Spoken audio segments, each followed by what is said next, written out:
What is up, boys? John here, back again with another video for you all. Just finished a lifting session, so we in a good mood right now. But a little bit tired, but we all good. You know what I'm saying? So basically, let's get straight into the video. You read the title. Nothing happens to you, it happens for you. Back in the days when I first started self-improvement, I used to watch a YouTuber named Ice Cold JT. He don't be uploading no more, so gotta take over him. But basically, when he made that video, he resonated with me. Nothing happens to you, it happens for you. So, if you've been through some stuff in life, then what this means. Like, it resonates with you a lot. Basically, nothing happens for you. Nothing happens to you, it happens for you. Kind of brain dead from that workout, but basically,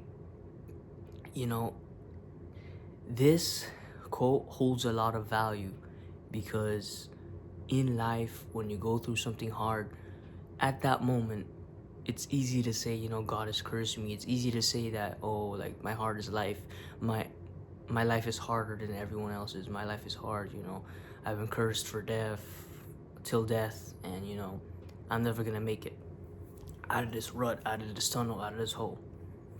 But, I've been watching some speeches or lectures, whatever you call it, but basically of like some spiritual people talking, and basically, they talk about how, in life, God, he puts stuff upon other people because he knows they can handle it. And I'm not trying to make you like feel pride in yourself, like, oh, I'm better than everyone, so God is testing you more. I'm not saying that, but you should feel blessed that God is testing you. That's kind of hard to say, but like, after you've been through like a tough time and then you make it out, you understand what that truly means of being blessed, that God is testing you. Because life is boring, honestly. When everything is good, when because life, honestly, your happiness in life is all about dopamine. If your life is all happy, dopamine with no pain and no tests, you'll just be complacent. You'll just give up and you'll just be there and lie lazy. But like, let's say that something happens and like, you have to waste all your savings account, remove your savings account and use that as emergency fund, or you have to blast away through your emergency fund, and then you have no money in your savings account. So then you start doing extra stuff like door dashing, selling stuff you don't need. You start getting out there, you start a business, whatever it may be, but you don't know, and then that business becomes so successful. These tests are for us, right? These tests are not to us, it's for us. Even if you don't believe in God, you must believe that there's a creator, and there's someone up there trying to make us better people. Because at the end of the day, I watched this scene from Young Sheldon on YouTube Shorts, basically, where like, if gravity was only less strong, then we wouldn't be alive. If it was more strong, just by a little bit, we wouldn't be alive. And it shows the perfection of this universe, of this world. And there is a creator out there, and we must believe in ourselves that everything that's happening to us is for us, to make us better people at the end of the day. Because at the end of the day, if you're not getting up out of bed each and every day of your life, trying to ask yourself, or trying to tell yourself that today is gonna be a better version of myself, then what are we doing? Because I forgot there's a law, but basically there's no stagnant. You never just stay the same. You either go up or go down. So in life, if you're not improving at least 0.0000001% each day, you're going down, boy. You're going down. So each and every day we must strive to improve ourselves, even if it's hard. Because you know what, life, if you genuinely think about it, right, if something goes hard in our life, and let's say that you're falling off, let's say working out, right, doing something at least like 10 push-ups, 10 pull-ups or like something easy, not that harsh, that's actually better for you than to just not do anything at all, because you're gonna keep improving. Because you may not be improving in the sense of progressive overload, but you may be improving your willpower, your discipline, because you're going through a tough time and yet you still have the power to push through and do something that is hard, right? And that's just beautiful. That's beautiful to see in human beings. You know, there is beauty in suffering.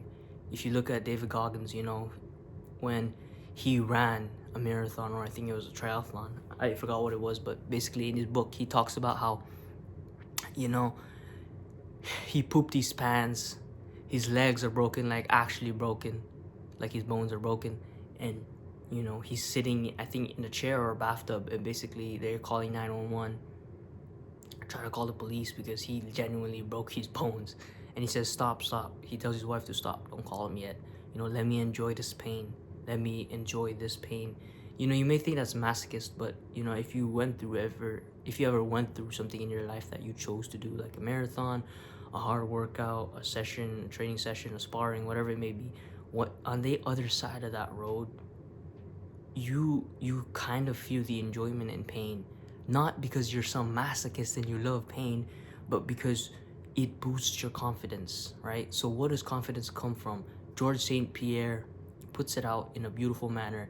He says, you know, confidence is not the man who is always going out and he's strong and he always goes out and he always accepts a fight. That's not the confident one. The confident one is the one who, oh bro, I just mixed up word, but not confident. It's courage, my bad. But basically, the courageous one is not the strong man who goes out there and accepts every fight. It is the man who, you know, is weak, who's average, but he still goes out there and accepts the fight because he has courage. You know, George St. Pierre said he is not afraid to admit that he is afraid. You know, fear is a factor that drives us, that pushes us. You know, one of the reasons why I still train instead of giving up on it. You know, some days I don't want to go, some days I just want to quit. Like, why am I even paying for this membership? You know, why am I still going? Why is this, you know, or I'll just quit. I could just get a gun. But like at the end of the day, I have a fear factor, bro. The fear factor is that one day, you know, I may get into an altercation and you never know. You may need to use your skills, bro. You may need to use your skills to protect your loved ones, whatever it may be. But fear factor is not something that you should run away from. It's something you should embrace, right? But let's get straight to the back straight to the main topic. You know, things happen to us because in life, it would be boring if we had no tests, bro. It would be genuinely boring as hell. If you look at an anime, if you look at the Bible, if you look at the Quran, if you look at any scripture or any book, the hero always comes from hardship. So if we do not have hardship in our life, it'll be boring, bro. It'll be genuinely boring. You'll be sitting around all day, playing your Fortnite, boy. You're playing your Fortnite, eating your Doritos, drinking your Mountain Dew, waking up at the nighttime, sleeping when the sun is up, got no job, unemployed. You're just gonna be living that lifestyle, bro. It'll be boring as heck. But that's why God tests us, because he wants us to be stronger. He doesn't want us to be complacent. He doesn't want us to be weaklings, little puppies, boy. And yeah, that's enough for me. Hope that video motivated you in some way, sort of form. That's enough for me, and be the best possible person you can be.